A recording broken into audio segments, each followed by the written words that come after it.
आणि आता बोलूयात अन्य काही बातम्यांच्याकडे। प्रकाश सुर्वे यांचे चिरंजीव युवा सेनेचे पदाधिकारी राज सुर्वे यांच्या वतीने दहिसरमध्ये अयोध्येतील राम मंदिराची प्रतिकृती साकारण्यात आली।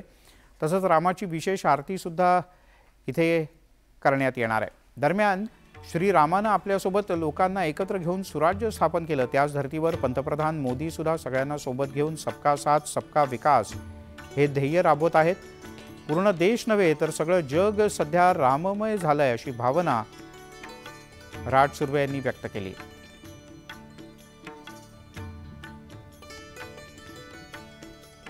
काय म्हणाले एकंदरीत एक संधी तुम्ही लोकांना दिलेली जी अयोध्येला जाऊ शकत।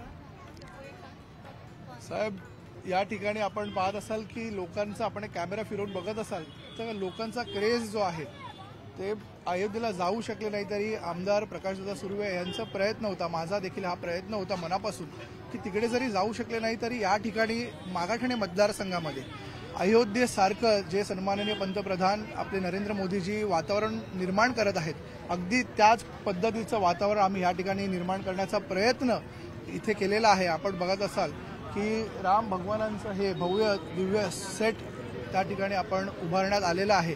त्याचबरोबर राम भगवानांच्या रथाची एंट्री होणार आहे। राम भगवान स्वतः लोकांना या ठिकाणी दर्शन साक्षात देण्यासाठी उपस्थित राहणार आहेत। त्याचबरोबर एक आमचे सर्व मुख्य नेते जे आहेत ते या ठिकाणी उपस्थिती दाखवणार आहेत।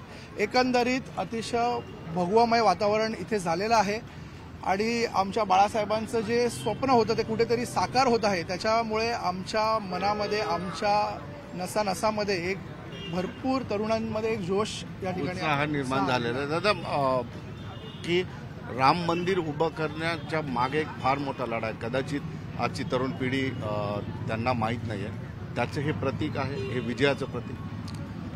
आपण जे बोललात ते अगदी बरोबर बोललात की राम मंदिराचा जो लढा आहे हा नवीन जनरेशनला माहीत नव्हता, पण आपल्याला सांगू इच्छितो की आत्ताच्या युगामध्ये इंस्टाग्राम असू देत, फेसबुक असू देत, व्हॉट्सअप असू देत, सर्वीकडे तरुण मुलांनी राम मंदिराच्या विषयावर फार मोठा इंटरेस्ट घेतलेला आहे आणि सगळीकडे त्यांच्या मनामध्ये देखील तो अगदी मोदी साहेबांनी जसा जो उत्साह दाखवलेला होता राम मंदिर निर्माणाचा, त्याचप्रमाणे लहान लहान मुलांपासून मोठ्या मुलांपर्यंत सगळ्या तरुणांमध्ये त्या राम मंदिर स्थापनेचा उत्साह जागृत झालेला आहे आणि विशेष करून मागाठाण्याच्या तरुणांना एक मेसेज की राम मंदिराची सुरुवात कशी आणि त्याचं आता बनलेलं आहे हे एक स्टोरी लाईन ही आम्ही विशेष करून त्या ठिकाणी LED स्क्रीनवर दाखवण्याचा प्रयत्न यावेळेला आज करणार आहोत। इकडे अयोध्येतील प्रभू श्री राम मंदिर लोकार्पणाच्या निमित्तानं खासदार डॉक्टर श्रीकांत शिंदे यांच्या माध्यमातून डोंबिवली इथे सावळाराम महाराज क्रीडा संकुल इथे भव्य दीपोत्सवाचा आयोजन करण्यात आलंय।